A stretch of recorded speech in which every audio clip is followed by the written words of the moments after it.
We all turn over a whole lot for this country at this time. Joe volunteered for the segregated army and defended his title while in the service, this time donating his normal fee to Army relief. I'm only doing what any red-blood American would do. Since the checks were in Joe's name, the IRS taxed him on their full amount, even though he never saw a penny of it. At the end of the war, Joe was awarded the Legion of Merit. But what most people didn't know was that the IRS was charging him $50,000 a year in interest alone on his debt. When Joe's beloved mother died, leaving him $600, the IRS immediately seized it. They also confiscated all of his children's trust funds. Joe was forced to continue fighting until he was 37 and out of shape, just to pay off his ever-mounting debt to the IRS, which grew to $1 million, $100,000 a year just in interest. At the end of his life, Joe was forced to become a greeter at a Las Vegas hotel just to make ends meet. It was a shameful thing to see a man like him, great fighter, great human being humiliated and destroyed in this manner, because after all, when you owe Internal Revenue money, no matter what you have, they take away from you. And they took a lot away from Joe Louis.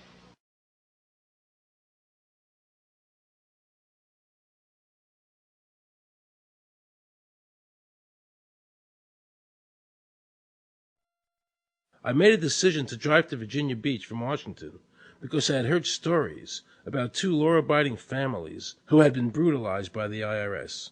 They were falsely accused by their bookkeeper of being drug smugglers and tax cheats. And incredibly to me, without any investigation, the IRS proceeded to raid their place of business and their homes, even though they had done absolutely nothing wrong. On Saturday morning, 4 different raiding parties proceeded to raid 4 locations on a Saturday, the day before Easter. I was the manager on duty, and I was up in the deli, and people came through the door. How many came in the door? Maybe about 15 to 20 people. 15 to 20 armed agents. With dogs, with guns. They made me get everybody they went in the kitchen, they went in the deli, they went all over the whole restaurant, told all the customers, took forks out of their hands while they were eating their breakfast and told them they had to leave. I got the frantic call from Edie. And she said, something wrong. So anyway, I jump out of bed and I immediately run to the shower.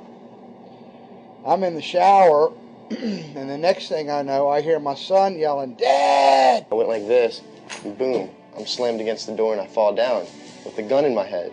And they're like, "Where's Scotty Miller?" And I'm like, "Dad!" That's all I'm doing is yelling. I'm scared, frightened to death. And then the next thing I hear is Mr. Miller, the shower curtain is jerked back. I got a gun pointing at my head. Hold it right there.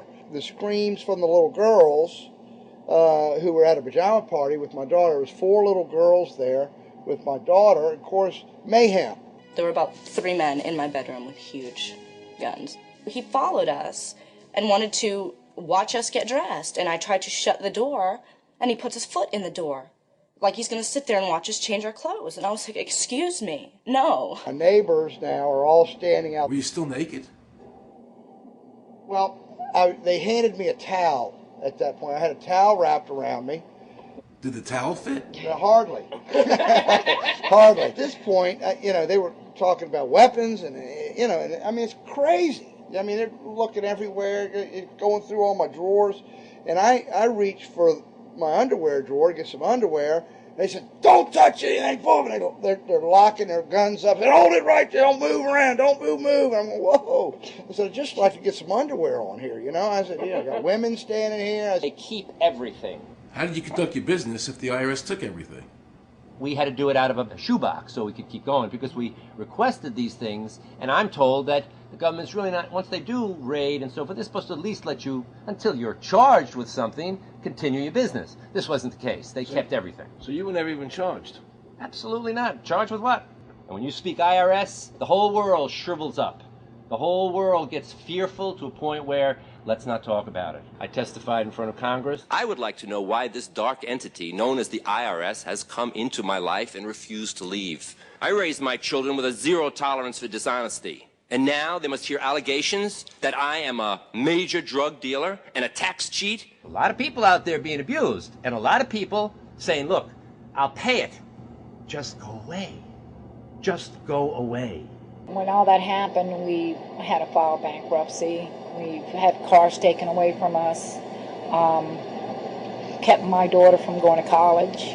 Do they ever think about the lives that they just destroyed? They think about the ruination of homes and property?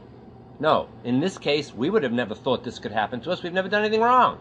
How can this happen in America when, in my case, personally, I thought that I was doing everything right? I've served my country. I've been to college. At least I've done something in my life. I got a speeding ticket one time. I paid my taxes for 40, 50 years, whatever it was. I've never been audited. What happened here? I had this really uncomfortable feeling in the pit of my stomach as I was thinking to myself, how did America transform itself from being a truly free country with a servant government where our individual rights were protected by our Constitution to being a country that talked about being free but really wasn't? The change started when the Federal Reserve came into existence and America adopted one of the major planks of the Communist Manifesto by bringing to America this central bank. The very same people that backed the Federal Reserve System also backed the graduated income tax, a second plank from the Communist Manifesto. Do you know that the Federal Reserve is a private bank and not a government agency? No, I wasn't aware of that. It's a private bank? That would scare me quite a bit. What if you learned that the Federal Reserve makes money off the taxes you pay? How would you feel about that?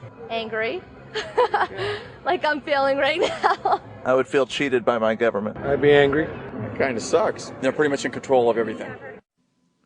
I decided to drive back to Washington to see Dr. Ron Paul. He had been a congressman for over 20 years. I had met him previously in 1998 when I was running for governor of Nevada, and I knew him to be an honest and sincere man, and I thought he'd be very helpful in letting me know what the future holds for the American people. Who owns the Federal Reserve? It's secret, and we can't find out what's happening. But the Congress created it, and it's not authorized in the Constitution. The government borrows money from a private corporation using the name Federal that prints United States on it, and then it pays back to the Fed, which is owned by private banks. We don't know who all those private banks are. The money that the government is paying back to the private bankers is the money that comes from you and me. Why in the world would the American government borrow money and pay fees on it when it has the authority to make the money itself interest-free? The Federal Reserve is no more federal than Federal Express. I've never seen a full list of ownership for the Fed. I don't think anybody has. The government works for a private bank, and the private bank works for its owners, the true masters. People talk to me about, the issue of Republican versus Democrat, as if they don't get it. And I say, look, here's the way you get it. It's organized crime. All you do is you call the Republicans the Genoveses, and you call the Democrats the Gambinos. The people at the top, they treat it like a crap game, like it's their crap game, like they're making lots of money. Occasionally, somebody at the table shoots each other, but the moment anything threatens their crap game, they all unite to protect it.